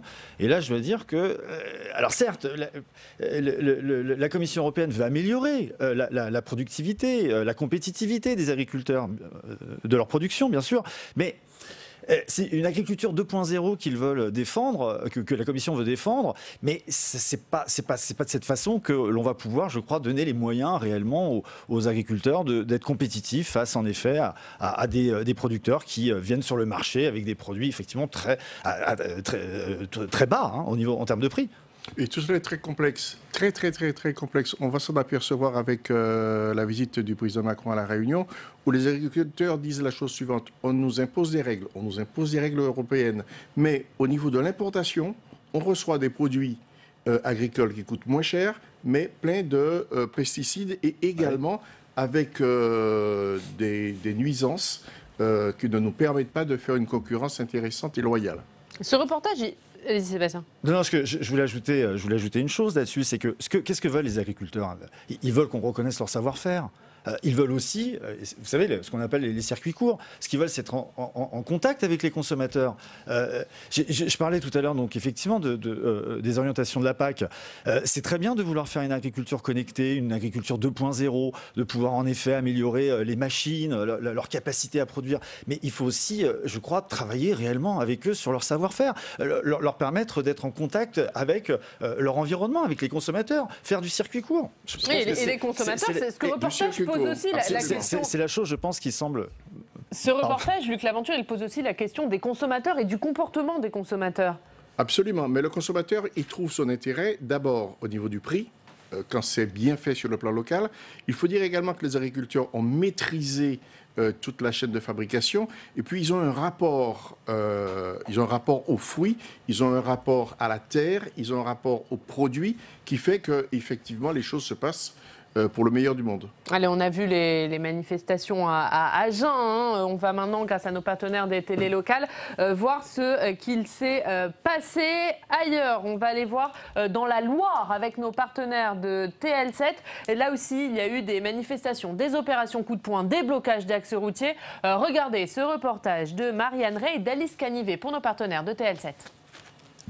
Plus de 200 tracteurs ont bloqué l'autoroute A72. Une opération escargot à l'appel de la FDSEA et des jeunes agriculteurs pour alerter une nouvelle fois le président de la République sur les nombreux maux qui affectent ce secteur en crise. Un seul mot d'ordre aujourd'hui pour les paysans. Macron, réponds-nous. Près d'un an après l'application de la loi Egalim, censée redonner de la valeur ajoutée aux produits agricoles, les prix de revient restent toujours très bas. Les agriculteurs ne voient pas leur trésorerie se remplir. On n'a quasiment rien gagné, un tout petit peu dans le lait, ça s'est un tout petit peu amélioré dans le lait, mais la viande c'est encore moins cher qu'avant. aucun retour sur le prix de nos produits. Nos prix de nos produits ne sont pas vendus au prix du coût de production qu'on a chez nous. Le convoi de tracteurs s'est arrêté vers midi au péage de Vauchette. Près de 500 agriculteurs de toute la Loire se sont réunis pour échanger sur leurs difficultés financières, mais aussi sur ce qu'ils appellent l'agribashing. On voit tous les jours à la télé, dans les émissions, qu'il ne faut plus manger de viande, que l'agriculture pollue. Alors que l'agriculture en France est la plus respectueuse de l'environnement. Il faut toujours être en train de s'expliquer et faire comprendre aux gens en faisant visiter nos fermes, en faisant goûter nos produits, que voilà, on fait de la bonne agriculture. On redit, nos agriculteurs dans ce département et dans ce pays ont su répondre aux attentes sociétales. D'ailleurs, on a été classé depuis 3 ans de suite comme étant l'agriculture la plus durable. Un message adressé directement au préfet de la Loire qui s'est rendu sur place. Il n'a pas souhaité répondre à nos questions, mais il a rappelé que les services de l'État restaient mobilisés et à l'écoute des agriculteurs, comme sur le dossier de la sécheresse. Les doléances des paysans étaient nombreuses, prix de revient, agribashing ou encore traités commerciaux de libre-échange. Un ras-le-bol général de la profession qui s'inquiète pour les générations à venir. Installer des jeunes, et si on est là aussi, c'est pour eux. On défend notre métier et nos jeunes nous le montrent bien, mais ça va être dur pour eux, ça a été dur pour nous. Les difficultés, elles sont là, il faut les surmonter, il ne faut jamais baisser les bras. Moi j'ai 3 filles, mais je me dis, mais dans 20 ans, qu'est-ce qu'elles vont manger, quoi ? L'ambiance est restée bon enfant, un casse-croûte était même prévu. Quant à la circulation sur la 72 qui a fortement été perturbée, obligeant les usagers à emprunter des axes secondaires, elle a repris normalement aux alentours de 16 h. Voilà pour ce reportage dans la Loire de nos partenaires de TL7. On l'a vu, cette journée de mobilisation dans toute la France. D'autres sont annoncés. Jusqu'où peut aller cette colère? Est-ce qu'elle peut prendre de l'ampleur? En tout cas, le malaise, il est vraiment partagé par tout le monde agricole. Le reportage en parlait, il y a plein de facteurs. Il y a d'abord ce sentiment d'être peu considéré, voire mis au pilori, pour tout un tas de raisons. Il y a également le fait qu'ils ne gagnent pas leur vie. En fait, ce sont des gens qui travaillent énormément et qui n'arrivent pas à s'en sortir. Rajoutez à ça les traités de libre-échange dont on parlait. Il y a également cette mise en accusation sur tous les produits phytosanitaires. On les accuse d'empoisonner, grosso modo, d'empoisonner la nature. Il y a le bilan surtout de la loi. Après, vous savez, il y a eu les états généraux de l'alimentation qui devaient assurer aux agriculteurs de meilleurs revenus. Et on se rend bien compte que finalement, ça n'a pas porté ses fruits. Et c'est Didier Guillaume qui le dit, le compte n'y est pas. Oui, mais les consommateurs n'avaient pas été convoqués là-dessus. C'est vrai, en partie, les associations s'en plaignaient à l'époque. Mais du coup, tout ça donne un malaise vraiment général. Et je ne vois pas pourquoi ça s'arrêterait de sitôt. Luc Laventure, la colère des agriculteurs, elle est aussi bien sûr présente en Outre-mer et notamment chez les producteurs de canne à sucre. Chez les producteurs de canne à sucre. Alors, le président Macron ira sur une exploitation de canne à sucre vendredi, donc après-demain. Il faut dire qu'il arrive avec... alors, il a dit en Guyane et partout qu'il n'est pas le Père Noël, mais cette fois-ci, il vient avec sa haute un peu pleine, puisque avec Didier Guillaume, il va visiter cette exploitation de canne à sucre. C'est vrai qu'il y avait une grande vague d'inquiétude qui avait traversé le monde ultramarin, et on s'aperçoit qu'il y a quand même 38 millions qui vont être débloqués pour permettre justement aux planteurs de canne à sucre de se battre par rapport à la concurrence internationale, mais également pour changer également de modèle. Bon, on suivra pour les aider à changer de modèle. On suivra tout ça. On a vu la mobilisation dans le Lot-et-Garonne, dans la Loire. On va aller à Agen, puisque la mobilisation était aussi forte dans le sud-ouest. On va aller à Toulouse, puisque la mobilisation était forte dans le sud-ouest. On va retrouver nos partenaires de la Dépêche du Midi. Bonjour Eric Berger. Vous êtes journaliste Bonjour. à la Dépêche du Midi et les agriculteurs, eh bien, ils se sont aussi fait entendre, bien sûr, dans votre région. Tout à fait, il n'y avait pas qu'à Agen, et effectivement dans tous les départements de notre zone, il y a eu diverses opérations organisées soit devant les préfectures avec des manifestations, soit des opérations escargots comme à Toulouse. Il y a eu de la mobilisation dans le Tarn, dans les Hautes-Pyrénées. On voit que ça ne faiblit pas. La dernière grosse action, c'était il y a 15 jours. Et les messages, vous les avez donnés, ils sont toujours les mêmes. Il y a une dénonciation des accords de libre-échange, qu'il s'agisse du CETA ou du Mercosur. Il y a également la dénonciation de l'agribashing et puis ces fameuses zones sans pesticides contre lesquelles les agriculteurs sont vent debout. Donc il y a tout ça qui fait que la mobilisation est quand même très forte et en Occitanie en particulier.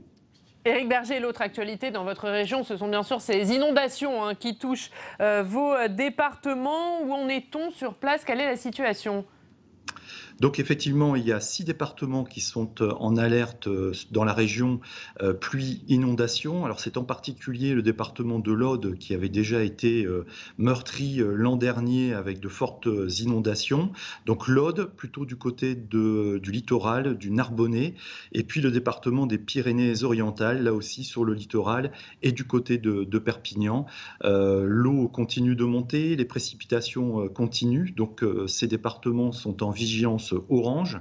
Nous avons une équipe de journalistes qui est sur place et on fera vivre et le suivi de ces inondations éventuelles tout au long de la journée sur notre site internet et puis dans notre édition papier de demain. Eh bien, on suivra tout ça un peu plus léger. Pour finir avec vous, Éric Berger, on va parler potion magique puisque le nouvel Astérix sort demain et c'est dans les pages de la Dépêche du Midi.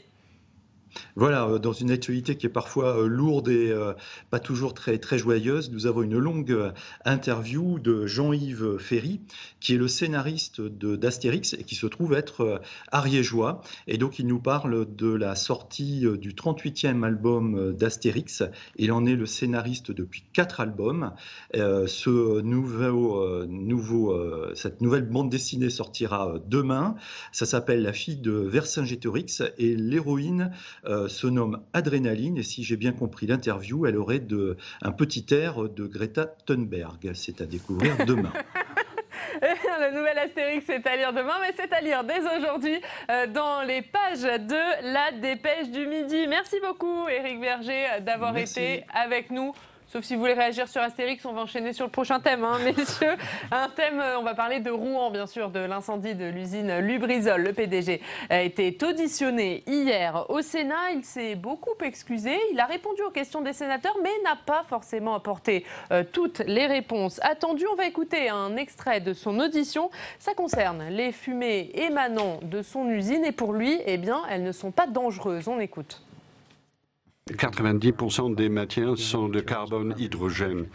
Il n'y a aucune différence significative entre ce qui a été brûlé dans le feu et ce que l'on peut trouver brûlé dans un incendie, par exemple dans une maison, et même dans des maisons ou des logements, les fumées peuvent être encore plus toxiques. Donc nous pouvons anticiper quel serait le contenu de la fumée. Nous pouvons déterminer, prédire quels sont les impacts à court terme ou à long terme sur la santé.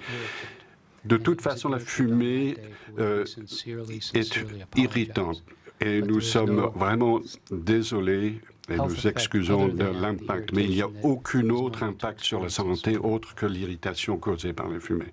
Voilà, un extrait de cette audition du PDG de l'usine Lubrizol de Rouen qui était hier au Sénat. Les sénateurs qui se sont dit peu convaincus, finalement, Thierry Dupont. Est-ce que, même après cette audition, on est toujours dans le flou ? Un petit peu. On a eu quand même un numéro de quelqu'un qui est venu nous dire qu'il était désolé. Oui. Vraiment, il était désolé. Que ce n'était pas de sa faute, parce que le feu a pris à l'extérieur de l'usine. Qu'il est vraiment désolé. Il faut encore le prouver. Et qu'il voulait par contre être un très très bon voisin, qu'il aimait beaucoup Rouen et la Normandie, qu'il allait tout faire, mais il ne savait pas combien ça allait coûter. C'était formidable. Franchement, c'était formidable. On sent une légère ironie. On n'a pas vraiment eu... on est resté un peu sur notre faim. On n'a pas eu les réponses aux questions... que les sénateurs et les députés d'ailleurs, puisqu'il était aussi le matin à l'Assemblée nationale, lui ont posé. On n'a toujours pas de réponse précisément sur comment ça s'est passé, qui est responsable finalement, et la question des indemnités. Il a été très flou. Il n'y a pas de précisions qui ont été apportées sur cette question. Il a parlé de plusieurs millions engagés, oui, mais on ne sait pas. On ne sait pas exactement. Alors, il devrait normalement, si j'ai bien entendu, il devrait apporter des éléments de réponse, notamment aussi sur cette fameuse question quand même des stocks dans l'usine qui était à côté, la Normandie. Normandie Logistique. Merci, Normandie Logistique. On ne sait pas exactement quels étaient les produits stockés dans ce magasin, dans cette usine. Luc Laventure, c'est inquiétant un mois après cet incendie Normandie d'avoir finalement aussi peu de réponses. Oui. C'est vrai que c'est une confession un peu particulière, c'est une confession à l'anglo-saxonne. On se bat la coulpe, on se flagelle et on dit on regrette, mais quoi rien effectivement sur l'origine de l'incendie. Tu as raison de le dire, effectivement, on ne sait pas. On ne sait pas. On dit c'est à côté, c'est au milieu, on ne sait pas. On dit que c'est à l'extérieur du site. L'indemnisation... c'est ce qu'il a dit, c'est ce qu'il a dit, je veux dire. Que c'est pas dans l'usine Lubrizol, mais que le feu après l'extérieur. Mais ça veut dire qu'il faut rebattre les cartes partout. Outre-mer, par exemple, j'ai appris hier qu'il y avait 26 sites Seveso. Alors, il y en a qui sont plus ou moins bien tenus, notamment... Pardon ? Non, je voulais juste, on va parler de ces sites Seveso, mais on va continuer sur cet incendie spécifique de l'usine Lubrizol. On va aller à Rouen, retrouver nos partenaires de Paris-Normandie. Bonjour Thierry Rabillet, merci d'être avec nous ce matin. On a entendu donc cette audition du PDG de l'usine Lubrizol. Elle n'a pas convaincu les sénateurs. Est-ce qu'elle a plus convaincu les habitants de votre région ou pas ? J'avais que c'était une double audition, parce que hier après-midi au Sénat, on a entendu quasiment les mêmes propos que Éric Schnur avait tenus le matin devant la mission parlementaire. Donc aux mêmes questions, les mêmes réponses, un discours très bien préparé. J'ai envie de dire un petit peu à l'américaine, avec un PDG, le regard grave, comme nous l'avions pu le rencontrer à Rouen.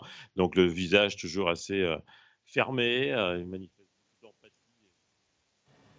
rouennais, il tient beaucoup à cette communauté rouennaise. Nous, ce que nous avons retenu, l'information essentielle quand même qu'a donnée Éric Schnur, puisqu'on attendait beaucoup de réponses, mais en tout cas, il a répondu à une chose très précise. Il a dit que l'entrepôt de stockage et d'enfûtage ne sera pas reconstruit sur le site actuel de Lubrizol et que Lubrizol réfléchit à une autre solution, c'est-à-dire soit à reconstruire un entrepôt de stockage en dehors de la ville de Rouen, dans un endroit qui reste à déterminer, ou sûrement à utiliser les installations d'un sous-traitant. Donc la question se posera sur, après, la qualité du sous-traitant qui sera choisi par Lubrizol.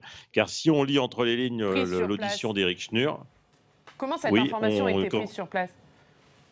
Sur place, aujourd'hui, c'est particulier à Rouen, puisque c'est déjà les vacances de la Toussaint. Donc il y a une partie de la ville qui s'est vidée de ses habitants.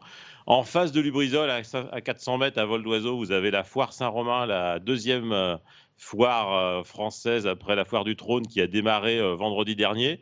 Donc c'est une foire qui est très fréquentée. On voit que les Rouennais et les gens qui habitent en Seine-Maritime sont venus à cette foire Saint-Romain, car c'est vraiment un endroit très populaire où les gens ont l'habitude de se retrouver. Donc la vie, j'ai envie de dire que la ville vit à deux vitesses. Il y a toujours les gens qui sont toujours très inquiets sur les effets sur la santé.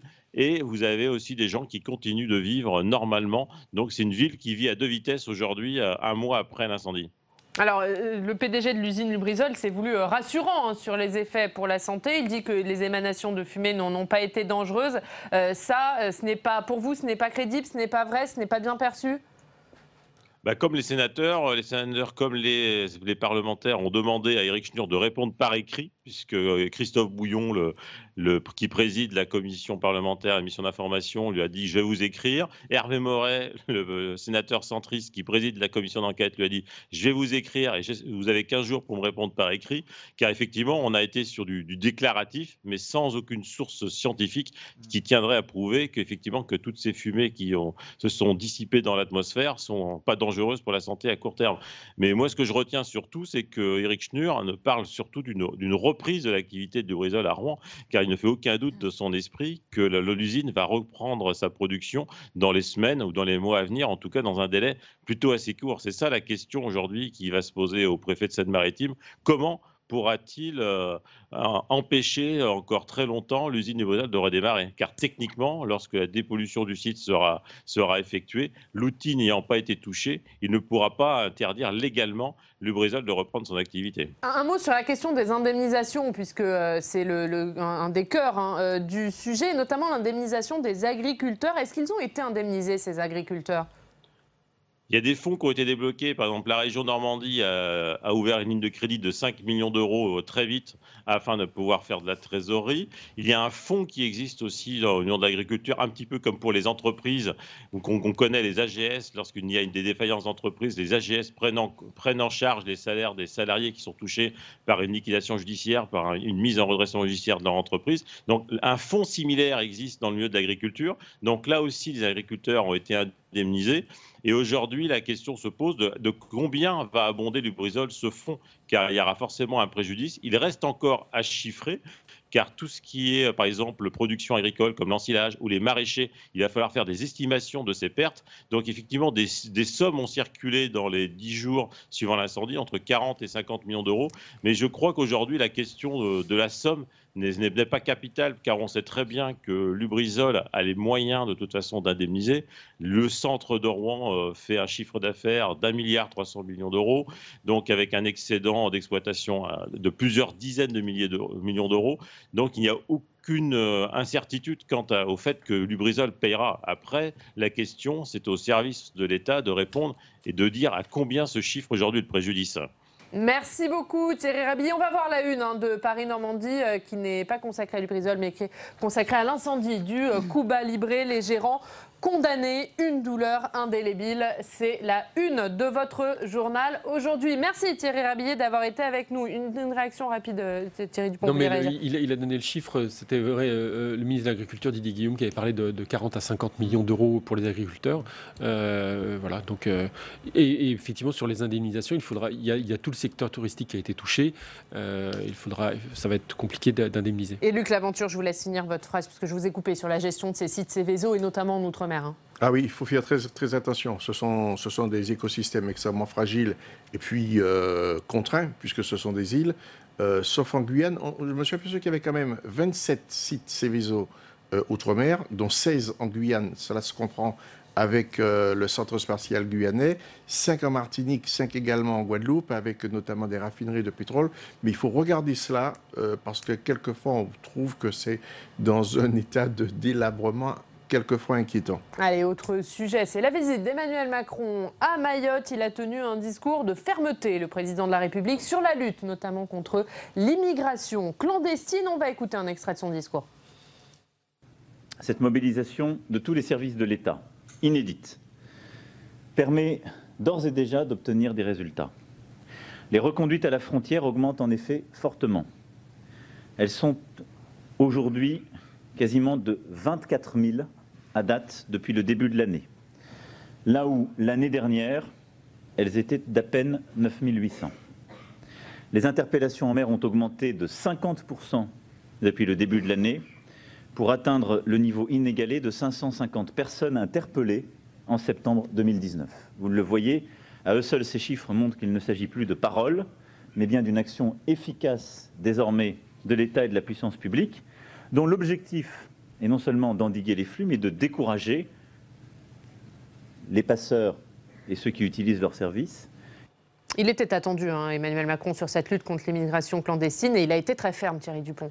Oui, alors c'est un bel exemple de voyage d'application en fait. C'est-à-dire qu'il fallait, on le sentait, il fallait qu'il parle du régalien, qu'il s'empare des sujets régaliens.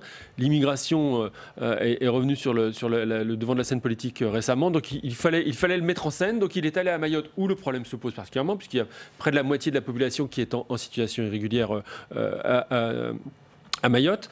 Et puis il y a également une mise en application politique, puisque c'est également un territoire où Marine Le Pen est arrivée en tête aux dernières élections présidentielles. Et Emmanuel Macron l'a rappelé. Et voilà. Et donc on voit bien que déjà on se projette sur 2022 qu'on met en scène tout ça. Ne pas lâcher du terrain face à Marine Le Pen dans la perspective de 2022, c'est évident. Alors, ce déplacement d'Emmanuel Macron à Mayotte, il a remis une question sur la table, celle du droit du sol. Et on va voir avec vous, Fanny, que le droit du sol, il est particulier à Mayotte. Oui, effectivement. La loi Asile-Immigration a été adoptée en août 2018, promulguée le mois suivant, et dans l'article 16 de cette loi, le droit du sol à Mayotte est adapté. Regardez, on va se pencher sur le texte et sur la loi. Regardez ce que dit le droit du sol en France. On rappelle que pour un enfant né de parents étrangers, la nationalité française lui revient automatiquement à sa majorité. Il peut acquérir cette nationalité française avant sa majorité sur sa propre demande ou sur demande de ses parents. Eh bien, à Mayotte, les choses sont désormais un peu différentes depuis cette loi Asile-Immigration. Concrètement, pour un enfant né de parents étrangers, désormais, pour prétendre obtenir la nationalité française, il faut pouvoir justifier qu'un des deux parents était sur le territoire français en situation régulière depuis au moins 3 mois au moment de sa naissance. Alors, cette disposition qui adapte donc le droit du sol à Mayotte a été proposé au départ par un amendement qui vient du sénateur mahorais LREM Thani Mohamed Swahili. Alors on rappelle le contexte et on l'a dit, à Mayotte, selon l'INSEE, la moitié de la population est étrangère et 95% de ces étrangers viennent des Comores. Alors pour faire face à cette immigration des Comores, selon Thani Mohamed Swahili, il fallait donc faire évoluer le droit du sol. Écoutez, il était au micro de Public Sénat l'année dernière au moment des débats. Il y a tellement de naissances dans l'hôpital de Mayotte qu'aujourd'hui, pour relever le défi, par exemple, de la scolarité, il faudrait construire une salle de classe par jour. Donc, bien évidemment, ce département ne peut pas continuer à supporter cette situation. Et c'est pour cela qu'il était très important de modifier les conditions d'acquisition de la nationalité. Alors cette modification du droit du sol à Mayotte avait suscité évidemment de très nombreux débats à l'Assemblée nationale et au Sénat, mais cet amendement avait été validé par le Conseil d'État et le Conseil constitutionnel par l'article 73 de la Constitution, très précisément, au motif que les importants flux migratoires à Mayotte constituent des caractéristiques et contraintes particulières qui justifient donc l'adaptation des règles et des lois. Et merci beaucoup, Fanny, pour ce rappel. Ce n'est pas la moitié de la population qui est en situation irrégulière, mais qui est d'origine étrangère. Donc 95% vient des Comores. 95% vient des Comores. Oui, ça. Et puis, non, mais j'ai entendu sur votre antenne hier, dans la matinale, Yves Tréhard dit la même chose hier. La moitié est d'origine étrangère et la moitié de ces étrangers sont des clandestins. Qui fait un quart. Voilà. Je vais juste jeter un pavé dans la mare. C'est un peu comme l'histoire de Séviso tout à l'heure. Je parlais de pensée anglo-saxonne et d'attitude anglo-saxonne. On est un petit peu dans ce temple de la loi ici, en train de ratiociner sur le droit du sol. Je pense que le problème n'est pas là. Et on ne s'en est pas aperçu beaucoup, mais je pense que le président Macron a légèrement fait évoluer les choses parce qu'il ne va pas se placer du point de vue de la loi, mais du point de vue de l'économie. Avant, jusqu'à présent, Mayotte apparaissait comme une citadelle assiégée, c'est-à-dire nous avons beaucoup d'argent et puis tout le reste est quand même très très pauvre.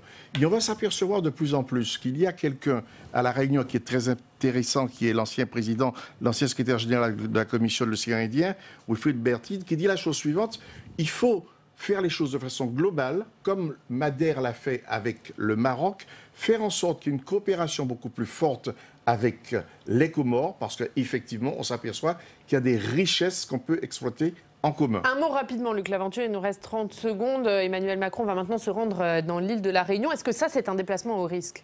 Non, pas à risque, parce que les choses se font de façon très très belle et normale, dans la joie et la bonne humeur partout. Non, pas de risque, même si, petite chose, 1500 quand même Pandore sont allés là-bas pour pouvoir assurer la sécurité. Mais je referme la parenthèse. Tout se passera bien, si on vous écoute. Je vous rassure. En revanche, moi je pense qu'effectivement, il ne faut pas qu'il se fasse comme en Guyane, s'adresser qu'aux élus, il faut qu'il s'adresse essentiellement à la population. Eh bien, il vous écoutera peut-être. Allez, on va terminer avec la revue de presse régionale, avec vous, Fanny.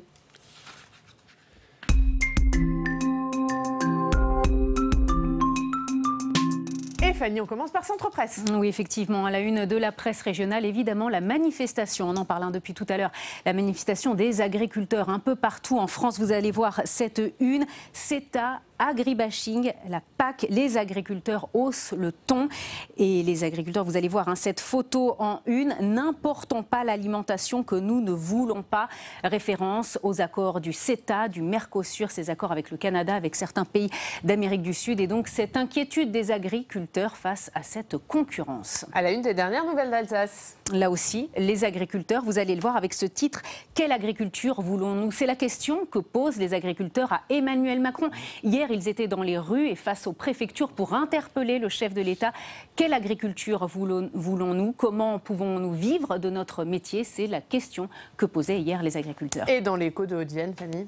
Et là, vous allez le voir, les agriculteurs étaient satisfaits. Vous allez voir cette photo à la sortie de la préfecture. Les syndicats, les jeunes agriculteurs et la FDSEA ont été reçus par le préfet. Ils se disent satisfaits, vous le voyez, puisque le préfet se dit favorable à la mise en place de groupes de travail. Ils sont optimistes, ces syndicats, mais restent sur leur garde. Les syndicats attendent désormais une amélioration concrète de leur quotidien. Et pour finir, on ne va pas parler agriculture, mais sport avec Libération. Oui, Oriane, je sais que vous êtes très sportive. Avant de venir sur cette matinale, vous courez et votre médecin peut vous féliciter, puisqu'on sait, le sport c'est bon pour la santé. Et Libération Champagne se penche sur cette initiative, justement. Prescrimove est un dispositif mis en place dans le Grand Est qui permet aux médecins de prescrire des activités sportives à certains patients. C'est à lire en page 2 du journal. Et merci beaucoup Fanny pour cette revue de presse. On va voir vos unes, messieurs. La une d'Objectif Métropole de France. Les métropoles si riches, si pauvres. En 30 secondes, allez-y Sébastien Fournier. Oui, nous avons enquêté dans les métropoles. On parle souvent des métropoles riches, puissantes, qui captent toutes les richesses. Et puis, la périphérie qui est pauvre. Les chiffres sont tout à fait différents. C'est absolument pas vrai. C'est une idée reçue qui est véhiculée depuis un certain nombre d'années. D'ailleurs, c'est pas tout récent. C'est pas sous l'ère Macron seulement que la chose est venue dans les débats. Non, les métropoles ont effectivement des poches de pauvreté. Et ces poches de pauvreté, d'ailleurs, sont plutôt dans les villes-centres. C'est-à-dire, dans la ville-centre, je prends l'exemple... Oui, ça va à l'encontre des idées reçues. Ah, complètement. Et plus on s'en éloigne, et plus la pauvreté recule. Eh bien, on en reparlera à la une de l'Express. Thierry Dupont, l'école est-elle encore laïque ? Oui, tout à fait. Avec une enquête sur les petites entorses petites et grandes entorses à la laïcité dans les écoles.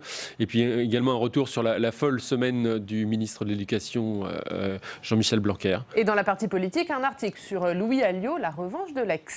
Oui, un reportage de Camille Bigoy-Lecoat sur... N'en dis pas plus. sur les prétentions, les ambitions de Louis Alliot à Perpignan, qui a de bonnes chances d'emporter la ville. Il avait fait un très gros score en 2014. Là, le maire en face, M. Pujol, est un peu contesté. Il y a des candidats marcheurs. Enfin, voilà. Il y a une bonne chance pour Louis Alliot de décrocher une ville, ce qui est un grand espoir pour le Front National. Eh bien, tout ça, c'est à lire dans l'Express. Merci Luc Laventure. Merci Fanny, on vous retrouve demain. Merci à tous de nous avoir suivis à 14h. Ne manquez pas la séance de questions d'actualité, l'émission présentée par Tam Tranui. Les questions d'actualité, c'est à suivre à partir de 15h. On se retrouve demain avec Christiane Lambert en invité politique, la présidente de la FNSEA. On vous attend demain. Très bonne journée sur Public Sénat.